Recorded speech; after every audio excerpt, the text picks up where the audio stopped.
Welcome, everybody, to another episode of the Paranormal Rangers. Today we have myself, Michelle Miners, and Jonathan Dover. Welcome, John, to the show. How are you doing today? I'm doing well. We're always, it's really interesting, John, that every time we get on this show, we have some kind of technical difficulties because we're talking about things on this channel that we're always saying is the black van down the corner. Some of it's sensitive, some of it's, our experiences with the paranormal. And we are so grateful to have our audience here today with us. And once again, we're waiting for a guest. Now, he's having some technical difficulties, but he'll come on when he is ready to come on. What about you, John? What's been happening? Well, we've got a storm brewing outside. Mm-hmm. I'm in northern Arizona, so I've just been hearing peals of thunder outside the house. So I don't know if the power will go out or not. Oh dear. We'll find out. I'm on a fringe area for communications here. Yeah. And if the power goes out, the whole Wi-Fi system will go out too. Oh, wow. So I'll be ready for hopefully that doesn't happen. Yeah, I'll be ready for a shutdown. There's many things I can talk about, but it's really interesting because I think our guest who's coming on today, who is a repeated guest that we love having on the show, he is in the same area as you are, so he might be experiencing similar things, technically speaking. And so, again, the reason why Stan's not here today, he's taking a little time off to spend time in Oklahoma City or the Oklahoma area with his family. And we have received a couple of photos. Can you share with him what he shared with us, John?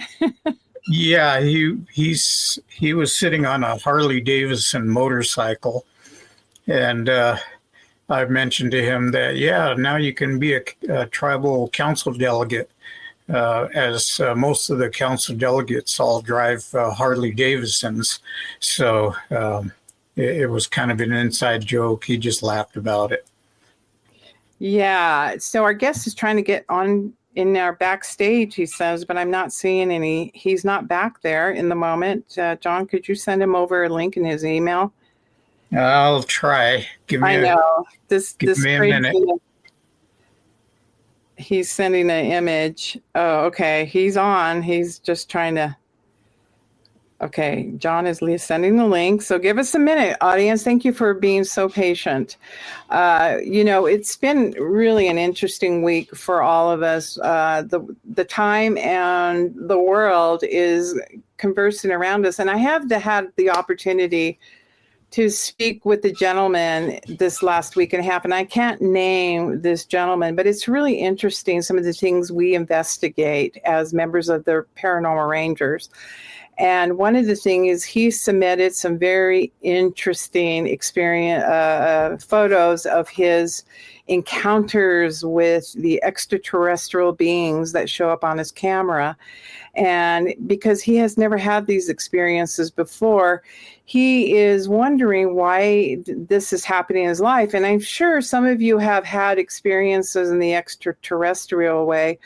Whether it's showing up in your cameras. We have a lot of live cams. We even take things with our cell phone cameras that afterwards that show up. So this individual, is inquiring the why. So today we want to talk about part 2 of the sacred places where the paranormal world can manifest. So this is one way we can manifest this through our technology, cameras, and so on and so forth.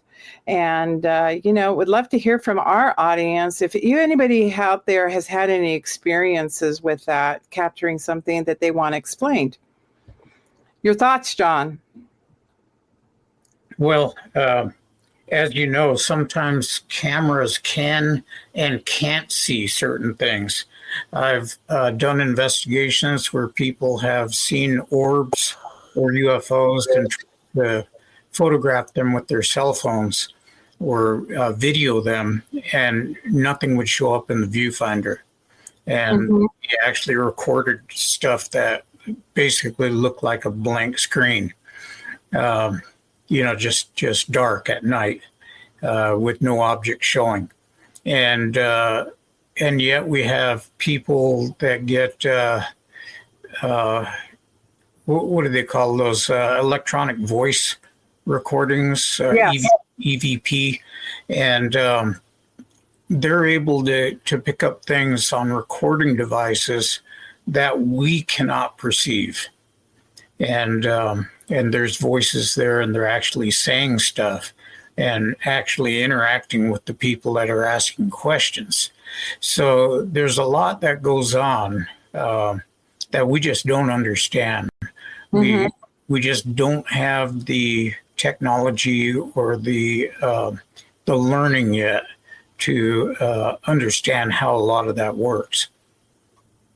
So from what I understand, there are a lot of investigations that go on up in the Uinta Basin utilizing science. You've been on those episodes with your favorite show up there. Yeah. I'm not going to mention here, but there is a scientific study of this stuff going on, and myself and Dr. Segala have made specifications of it's a sacred area. We have studied that area as well, up near the Book Cliffs, up in the Uinta Basin Mountains. So it's really interesting. Again, we have our guest coming on. Hey, Art, how's it going? Did you make it on? I made it on. Yay. Yay.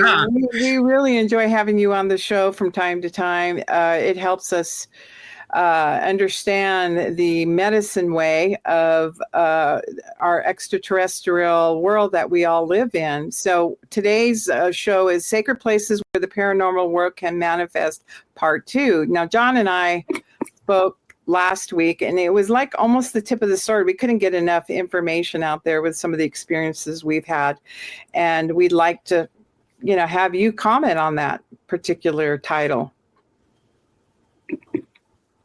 I kind of missed what you said a while ago. It was still Cachane. Okay. Yeah. We're talking about sacred places where the paranormal world can manifest. Correct. Yeah. So, there are certain areas in the country, on the nation, where it seems like paranormal things happen more often than other places. And some of these places are considered sacred sites. Some of them have seen tons of violence, and there are ghost sightings there and other weird things that happen. So that's kind of what we're talking about. Areas like Sedona, Stonehenge, the pyramids at Giza, stuff like that. right.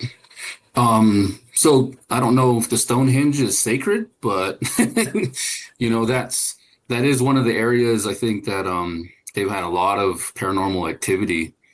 But from where I'm at, when I think about sacred sites, I think about areas that medicine men travel to, like on some of our sacred mountains, some of the areas where we collect natural spring water. Those are sacred areas that we consider, something of value to us spiritually. And I think that the way that we understand it as Native Americans, for whatever reason, we've been going there for generations, for years and years upon years. So however they found these places and however these locations were come upon, it's just kind of been common knowledge where it's been passed down from generation to generation. And, like my family, when we go out to get the different things for the ceremonies we perform, there's only certain locations that we go to. And it's been that way for a very long time, longer than I've been alive anyway. And how they found these places and where they came up with the stories, the songs, the offerings, all of that always boggles my mind, because someone had to start this. Someone had to come up with the idea of collecting herbs, collecting earth and sand and other things, even crystals. And when you go out to do these things, there's certain areas that you can go to that and those are the places that are very sacred to us. And we don't really share that information, it's not widely known. So as Native Americans, how did we come up with all of that? It's always going to be my question.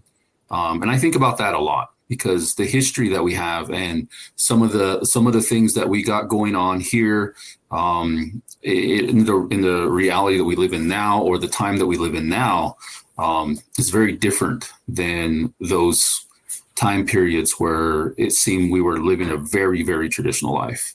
And not so much now, but in those days it was valued, and it was understood and respected, in a different way. And I think now with the internet and the ability to talk around the world, with the click of a finger or the click of a button, it changed everything for us. And that information is no longer, it will never stay secluded or where it originated from. And now that information has the ability to expand and go around the world instantaneously, at that point, we tell our own story now, as I've been saying all these months.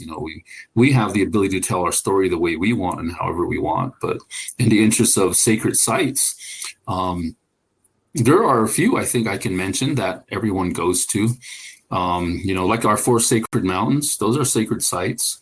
And a lot of medicine men travel to these 4 sacred mountains that we have, to the east, the west, the south, the north, and they collect earth from part of the mountain. And we use that in our ceremonies, and we create different types of medicine bags and bundles with them. And they're used for protection, or they're used for what we call hajonje. And I've mentioned that before, is, the blessing way or a good way of life, to help, that individual progress into life, either spiritually or maybe even financially, just some way they're gonna prosper. And we want those blessings for them. So there's other things they put into it. It's not just only earth, but they got like different types of bird feathers that they can put in there. I don't want to get too much into it, but there's elements that they put in there that they go to specific locations, or they go to specific animals and collect that, and then it goes into this medicine bundle, or a bag, I guess is the way to describe it. And it's preyed upon, and it has a very sacred value to us. And then that bag is taken with that family. And so when you talk about sacred locations, we have now incorporated all these locations into one bag, and we have elements and representation from all the elements of life that we consider holy. And some of the birds are very sacred to us. And when we put the feathers in there, those go back to our creation stories and how we emerged from certain levels, through the first level, second level, third level, and so on. And so these emergent stories that we have and how we became to be in this world, it is dependent upon some of these birds that were at the tail end. As the last world was closing, some of the tail feathers had gotten caught. And so to this day, the turkey, at the tip of its tail, it's all white. And so that was one of the last animals to cross over. And so we ended up with that color difference as you look at those feathers on the turkey, on its tail specifically. But we use those feathers in different ceremonies, and we use it in a good way. They're used for blessing ways. They're used for even these peyote ceremonies, or the Native American church ceremonies that they do. They use those feathers in there too, and it's used for the hajonje, the blessing way. Again, you're just taking life and you're utilizing it in that regard, that it's going to be something good for you. You're going to have something good out of it. But if you're talking about locations, that's how we use the locations. But if you're talking about elements, where we're getting into birds, right? We get into birds, we get into different, maybe even the insects, and some of the bigger critters like the predators, the cougar, the mountain lion, the bear, etc. A lot of those elements are used, like their fats, where they're used in some of the medicines that we use to this day. Some of it's for protection, some of it's for healing. And some of that information is only given by word of mouth. So some of the stuff I've learned has only been given to me by word of mouth. It's not written anywhere. And so that's the preservation of that information. And it's a very delicate preservation, because if I don't pass that information along to my kids or anyone else, then it goes with me, right? And that's what's happening now. Is we've been taught to keep things very sacred and quiet, but so quiet that we're losing all that information when these medicine men leave. You know, they're going into the next world or moving on, and all that information goes with them, and we're kind of stuck with what we know, and going through all the it takes years to understand it, and then it'll take a lot longer to try to figure out on your own as well, when you want to get into the prayers and some of the ceremonies that we perform. So I guess that's a couple of aspects. One is the physical locations, and two is kind of the other elements that we put into these sacred sites and we get from them. Yeah, like you, we love having you on the show because you're creating a historical record for the Navajos, our people. And, you know, one way they used to do it, if you can see my background of my virtual background, you can see there's a deity up there and its representation. That could be represented as a lot of things, you know. But as a medicine man, what do you see? And I know that John is a archaeologist.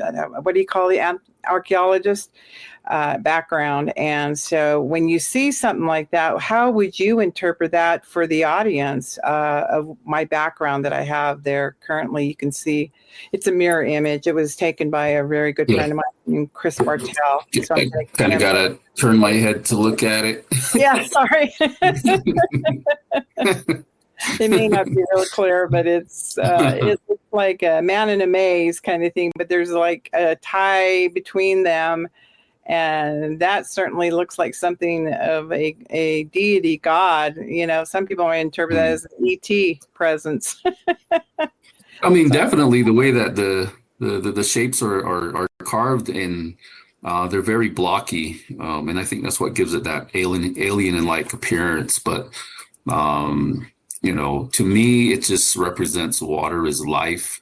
You know, and we see those spirals, and I think John and I had talked about this one time when we were on the Rock Art Ranch, and when we were out on that location, and we were looking at some of these petroglyphs, and you know, there's a couple ways to represent it. One, and I think one we had talked about some type of entrance to something else, like a dimensional type of doorway was one thing we talked about. The other thing was a representation of water based upon how some of these lines were drawn to different areas and locations, and Right. it had this spiral. So to me, you know, just looking at it, I'm not an archaeologist, but the way that I would interpret that, it would just be water is life. Just looking at it, you know, is the water itself, the symbol for water running into those life forms that are there.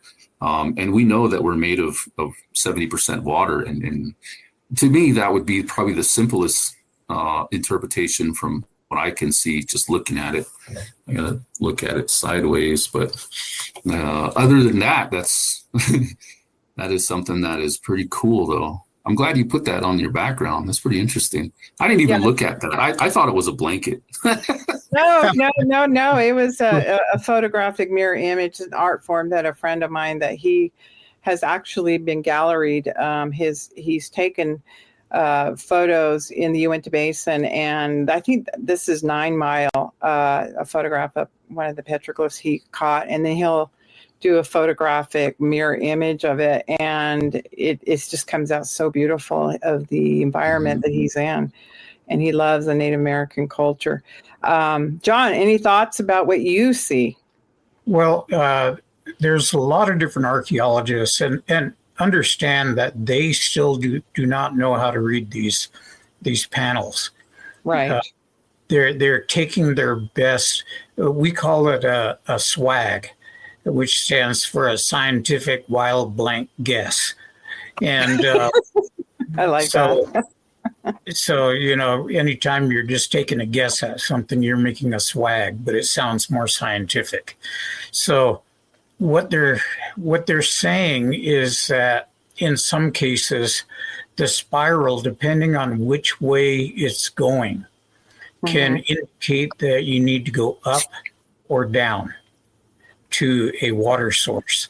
Some of them are linked on maps that actually the face of the rock becomes the topographic map itself.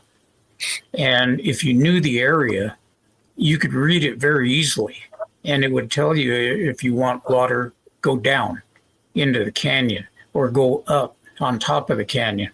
There are many tribes that use a spiral as a sign of migration, that they are in the process or have went through that area as part of a migration to a different area. And there'll be associated clan symbols that are on the rocks, indicating which clan went through there.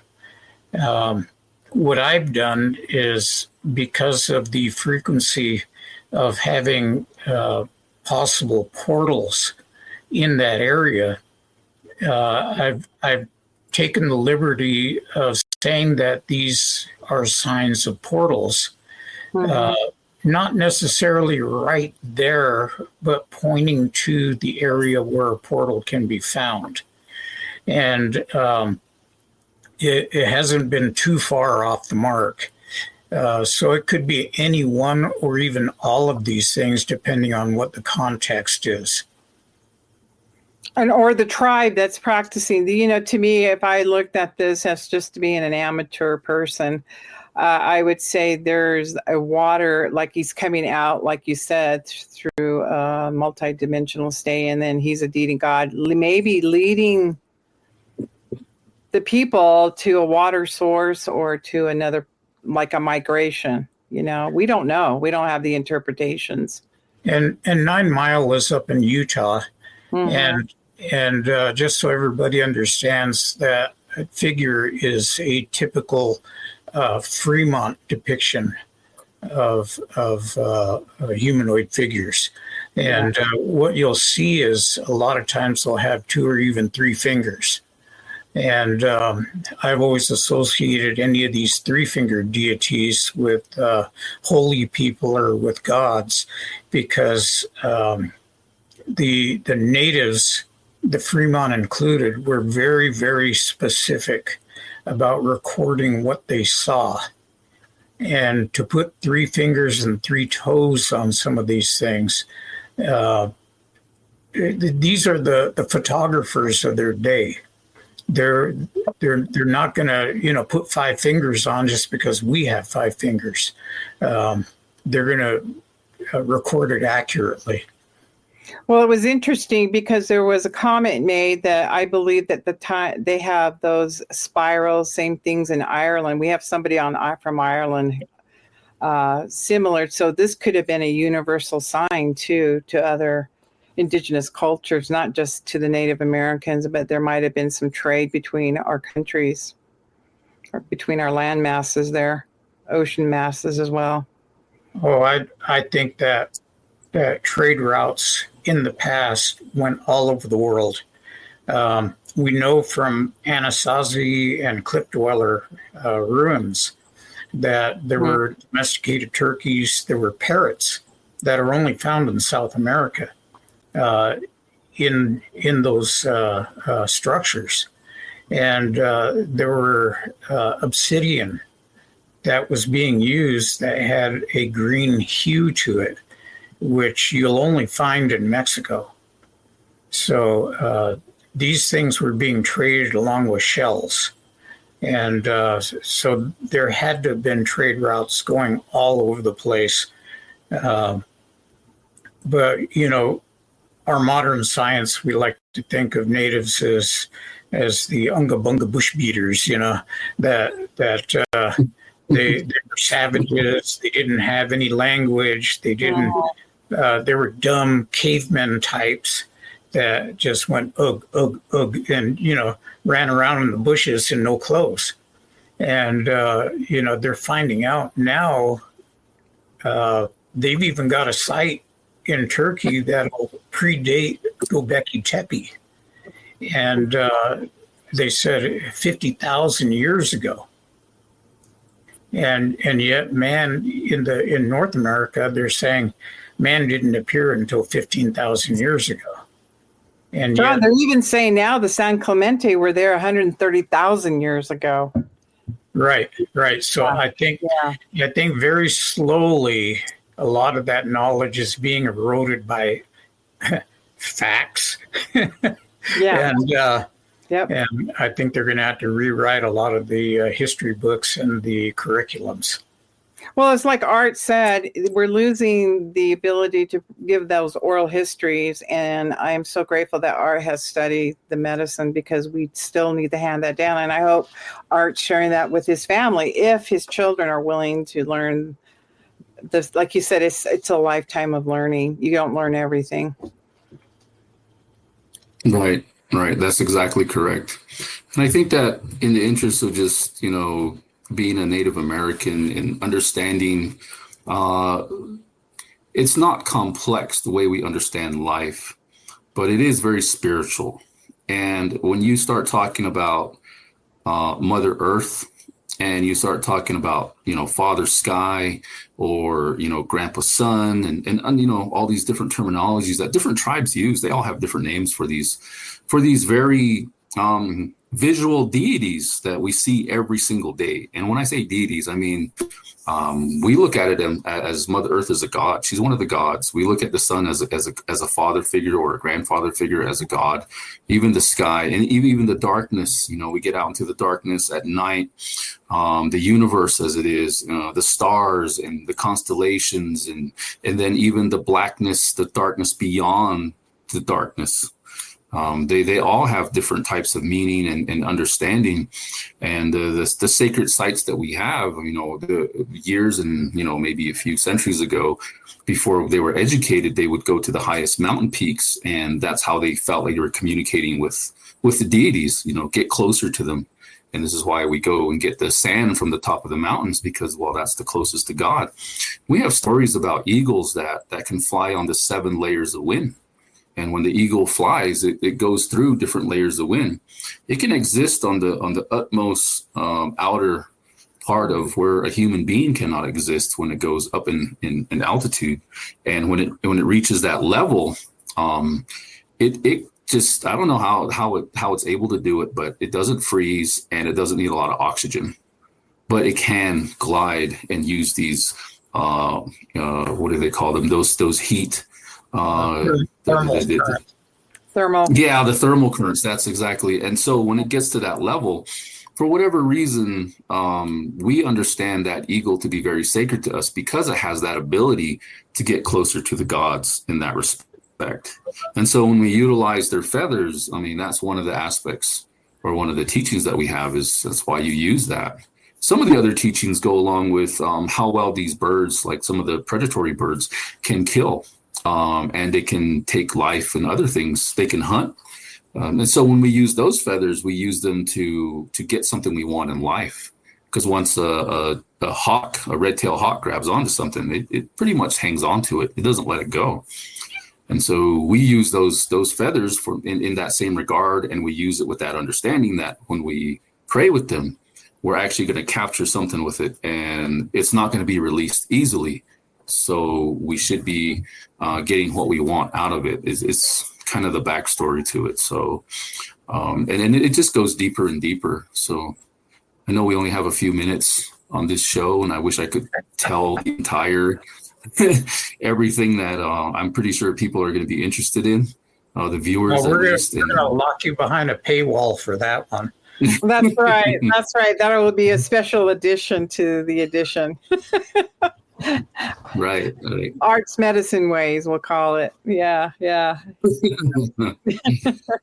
But it is interesting to hear all these stories, though, Michelle.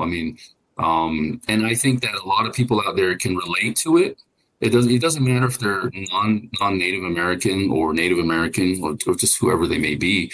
There's always some kind of teaching they can take from it. And that's the good thing about what we as natives have. We have this teaching that is universal.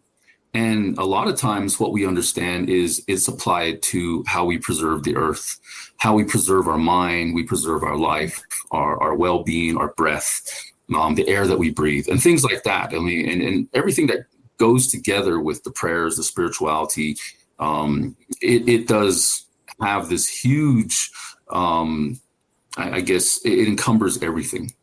And that's what I love about my culture, and I love about my stories, and I love about my prayers, and what I've learned to this day is that it doesn't matter what color you are. It doesn't matter your ethnicity. It doesn't matter if you believe in a church God or if you believe in a spiritual God or anything else. It relates to everybody. And when they start to feel this and they start to understand it and they come around and they sit in the ceremonies with us, they actually can feel it and they want more. They come back and they come back and they come back. And we kind of just adopt these individuals and say, well, if you're really willing to learn and to understand how to live with all of nature and life, then you're more than welcome to sit here with us. And that's been my experience to this day. I sat with a friend today at lunchtime, and it was really interesting. I had taken this individual up to the Uinta Basin. We were on Blind Frog Ranch, and he recounted he's Bulgarian. And he says, do you remember the experience we had together? And I said, yeah, you had a vision with me together. And the vibration that we both saw, and we could see within our vision, and I'm saying this for the first time here on this show, is we saw an Aztecian city. And wow. we saw it as it was laced in gold, and we both saw it together. And I'll never forget. I had to be reminded today. He goes, I remember that experience we had together. We turned, and he said it was the most fantastic experience, and different religious background than most people have.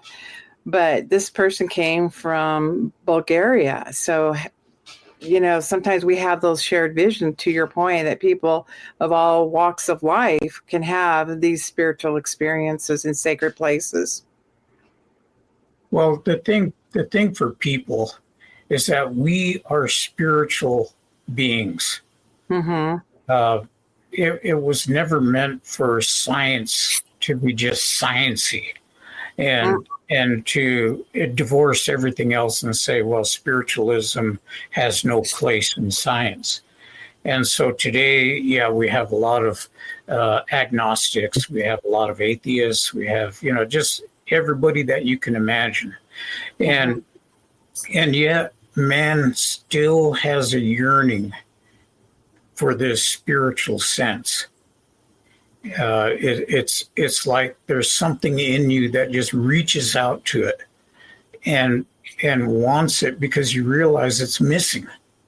Mm-hmm. And so, some of us, we go toward religion and, join a church and become part of the congregation and get baptized or however that church does, their thing. And others get into anything that excites or feeds that spiritual loss that they have in them. And so, that's, to me, that's elegant proof that we are a spiritual people and we were meant to be that way. And just to rely solely on science is missing the point. This is a question for both of you that I have an inquiry about. Is there are a lot of people out there, and it's not a put down or anything, that artificially are ingesting DMT. They're microdosing. And what are your thoughts about that? Because I know that's a ceremonial thing with our tribal Mhm. medicine man per se. What are your thoughts on that? Because a lot of people are, like John said, trying to reach out for that spiritual connection. So when they take a substance that is allotted to, say, a medicine man, what are your feelings about that?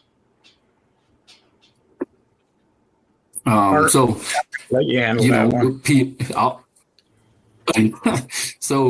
peyote is probably the biggest one, right? Mhm. That we Native Americans utilize, and we don't smoke it and do all we ingest it, but we don't do all the stuff that is out there that I think are rumors. It's mainly just eaten, and it's a cacti. It does have mescaline in it. It does affect you in certain ways, but it's not about getting high. And that's the most important part is if you want to go spiritual in life, you're not there to get high and keep it high, kind of like alcohol or maybe marijuana or some other drug. Although I'm sure people use that in different ways to find some type of spirituality for themselves. I'm not even going to comment on that, but I'm just saying that for what we understand, what I've and what I've gone through on my own.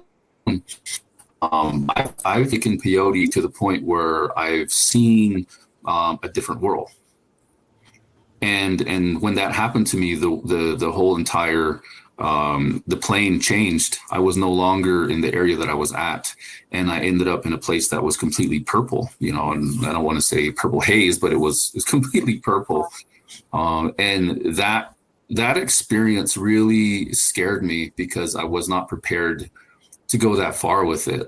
And I feel like I had a spiritual awakening during that moment and that experience. It's a very personal experience that I'm sharing with the world. So just so you guys know. And I believe that I died for a while.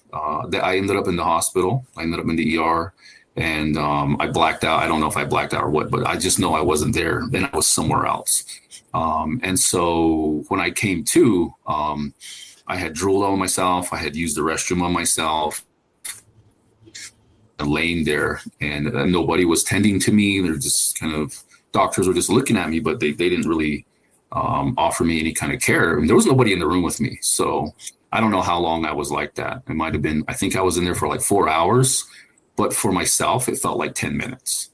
And the place that I Wow. had gone to was where all these people had passed away they were gone already. And I could hear them all talking to me simultaneously. I could hear people chanting and hitting a drum, other things in the background, but all simultaneously. I had, maybe 100 voices in my head, but I could understand every single one of them. And they were giving me knowledge that I couldn't, that this body couldn't understand and comprehend, that only in a spiritual realm, only outside of this body where there is no there's nothing there to hold me back, right? And everything was not like how we ingest information here. Mhm. Visually, I have to hear it. I got to taste it, smell it. In that spiritual world, it was all about feeling, right? It was all about feeling and emotion. And so in that area, I could sense everything. I could understand everything simultaneously. And so when I came to, my whole life experience and my understanding of the spirit world had changed, and even my prayers have changed, even my stories have changed because of it. And it's affected me so much that I don't even know how to explain this without getting emotional. Is that if anyone's listening, we're not alone. And the people that we do know, they're with us, they're everywhere. And we see all these orbs, we see different things. And when I do ceremonies, I do see orbs. I do have different types of entities, or whatever they may be called, ghosts, spirits. They do come out, and I do see them, I do witness them. I see these things personally, and I have a lot of experience with that now. And now I understand it just a little bit better. So I don't know if it was the creator or someone that was giving me that information to understand my prayer better, to understand my spirituality better, to convey this information to those that will listen. And some will probably paint me crazy. I mean, like, well, we're not going to listen to him. He's kind of out there. But from my No. experience, 100%, I think that if someone is willing to listen and to learn from me, I'm willing to teach. I'm willing to help you understand that you have a broader you're not just here for nothing, is what I'm trying to say. You're here for something. You're born for something. You have a destiny. And there are people that come across me every single day that I'm telling them some of these stories, and it changes life. And they come back later and they say, thank you for expressing that, or thank you for just knowing what you needed to say to me, just understanding my emotion, because I am an empath and I do have some type of telepathic ability to know things that most people wouldn't know. And I just help people. I don't charge them. I don't go out of my way and say, I need this from you now. I just tell them, this is what's wrong with your life. This is where you need to fix it, whether you want to listen to me or not. Life is speaking to you, but it's speaking to you in terms that you can understand, which has to be a five-fingered being. It has to be that, because there's no other way to convey that information to you unless you die and you go across to the other world. And maybe that's conveyed to you then, but a lot of people won't take it serious anyway. There's just a lot of people that wouldn't understand the gravity of that experience and how you should understand it, how you should take it, and then how you should let it define you as an individual, as a human being, a product of this universe. And the energy, as we talk about, it altered it. And I do believe that my brain had changed, in the way that it was thinking before. And so the way I consider things, my logic now, and the way I understand life now is it's very unique. I'll just say it like that. It's very unique. And thank you for letting me express all that. And I hope that everybody out there will get something out of my story, and just trust me when I say that there's more to this than just, than who you think you are. There's more to that. There's more to each and every single one of us, a lot more to the spirituality side. And we're not even tapping into it as much as we should. We're not even tapping into it, not even close. We're so focused on jobs and everything else that money and all of that is just kind of a cloak and a veil to what really we should be focused on, what really we should be thinking about, and trying to understand and creating. And I think that's the way to create a better world, is to go that route. And if every human being had done that, and we all had the ability to focus on just one thing, we might be able to solve some of the world problems. We might be able to have that ability to find peace, but who am I? That's my question. But anyway. No, I think one of our most sacred places where the paranormal and the world can manifest is our bodies. Our dreams are very powerful. In your case, thank you for sharing that and being so candid about your experience with, the peyote. It can change.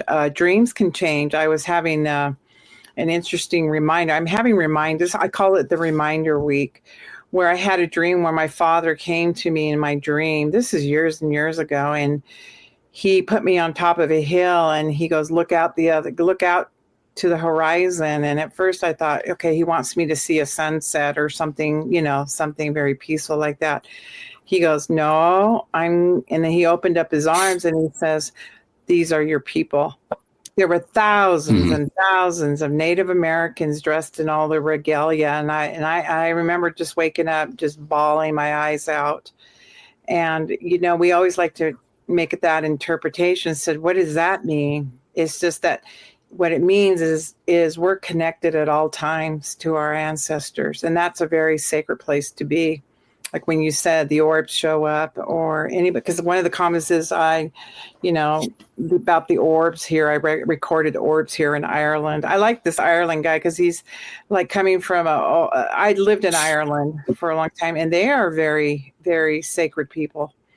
They have their stories of their ancient woodland people, So if you can really connect to another culture, which I did with the Irish, they would tell me things about their culture and the spiritual medicine they once had. And like you said, the external aspect of our world doesn't allow us to get back in touch. We live in a cement world. John, you have any thoughts? Because I can see your mind running around. Your marbles are moving. My mind is on a track meet right now. What I was thinking about was that as you know, I was a law enforcement officer for 31 years. Mm-hmm. And so you don't do anything, any type of drugs at all. Right. About the heaviest drug I took was probably acetaminophen. With I think they put codeine in there for a bad back, and that was just to dull the pain so I could get out of bed in the morning. One of the reasons that I didn't really like marijuana when I was younger is that, and later on as a police officer, I saw people that smoked marijuana that was laced with PCP. Mm-hmm. And you have not lived until you've seen somebody on PCP, throwing police officers around like rag dolls, and superhuman strength, and and you had to deal with it, and I was able to because I did my homework and found out that there are certain techniques that you can use, but there's no FDA there to say what you're getting is actually pure marijuana. Somebody could just put a little dose of PCP in there. And the fun thing about PCP, from experience again, of seeing people on it, is that you can go on a trip months later and never have taken it again. And it reminds me of a judge that we had that wanted to see, we seized a jar of liquid PCP. Now, this stuff is incredibly dangerous. And he demanded that that bottle be taken to his bench and taken out of the evidence envelope so he could personally hold the bottle and examine it. And yet you can get PCP right through your fingertips. Mm-hmm. So, osmosis is what they call it. So, like I said, all through my career, I saw the results of alcoholism, of different drugs, and I saw some pretty horrific stuff. So to this day, I might have a beer or two or a glass of wine, but that's about the extent. And those are also drugs, believe it or not. And, we like to think, well, the English, they started drinking and, they were really good about it. Have a drink. And yet you read historical accounts of a vat of whiskey that broke and the streets were flooded with alcohol. And people were laying in the gutter, drinking as much as they could, and many of them died. And yet, people tell me, oh, well, everybody else knows how to drink. They social drink, and not true. People are people, no matter where you go in the world. They're very similar. And they have the same tendencies to overindulge. And so, my beer usually stops at 2, and that's enough. Because I've seen mean drunks all the time, and I've had to throw them in jail numerous, times. I've got a pair of handcuffs that are so worn out now. I just hang them up as a display, unless she gives me a safe word. So. Enough for that. I'm just kidding. If you haven't known me this well by now, I love to joke. But on the subject of being spiritual, I've had a lifetime of learning in martial arts, and many different styles, from Kodokan Judo, Shido-Ryu, Okinawa Shotokan, Kaji Kembo. So all my life was spent in martial arts, and there is a spiritual sense there too. Later on, I actually attended a the Indian Bible Institute in Flagstaff for 3 years and studied theology. So yeah, there's definitely a spiritual sense there. But I started having dreams. I had visions in my dreams. Some of them were incredibly profound. And I'd walk into these conferences, and people would put their arms up and go, your aura is blinding. It's pure white, and it's still white after all these years. I just learned how to look at it myself, and I've had people react to my aura from inside a house while I was still parking my vehicle. So they said that they could sense the aura all the way inside the house. I found out I had gifts in healing and working on people in a medical field, and keeping some of them alive long enough to survive the accident or stabbing or whatever that they were involved in. And even today, there's still a deep spiritual sense that permeates my life. And like I said, in some areas, like seeing UFOs, that got me a dash cam. I don't care if I see any UFOs again. I've seen enough. But orbs. Next one is contact. Keep going. Yeah. So there's a lot that's going on, and I almost died one time too. I had pneumonia and was flat on my back for 2 weeks straight. And during that time, I could have easily just said, I felt like I could just go to sleep and never wake up again. And it was so peaceful. And I think I was like that probably for a whole day. And I could have just easily said, I'm going to clock out now. Yeah. So that was pretty profound. Thank you for sharing that, John. That is, those are the spiritual sacred places we get to go, and we are out of time. But I wanted to thank our audience, especially today. We're having some international individuals showing up from Ireland and Australia and across the board of the U.S. Thank you for being on. Appreciate it. I know you're 7 hours ahead, maybe a little bit later, but thank you for coming on our show. And again, Art, we love having you. You bring a perspective of understanding about being a medicine man in our nation. And John's, quick wit and understanding of the wise things that happen around the nation as a law enforcement officer at one time.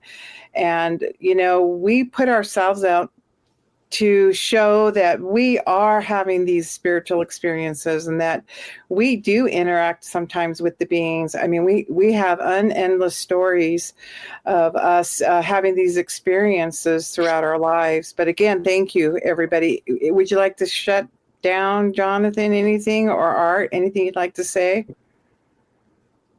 I just wanted to say thank you to all the viewers and all the comments that were made. I read most of them, and it's really nice to have an audience that actually wants to listen to you and they pay attention. But I would love to, at some point, really share more stories with everybody and really get into it a little bit deeper than just skimming the surfaces. Yeah. For me, thank you, everybody, for commenting. You mean a lot to us, and we would be nowhere without you. So thank you. Yeah.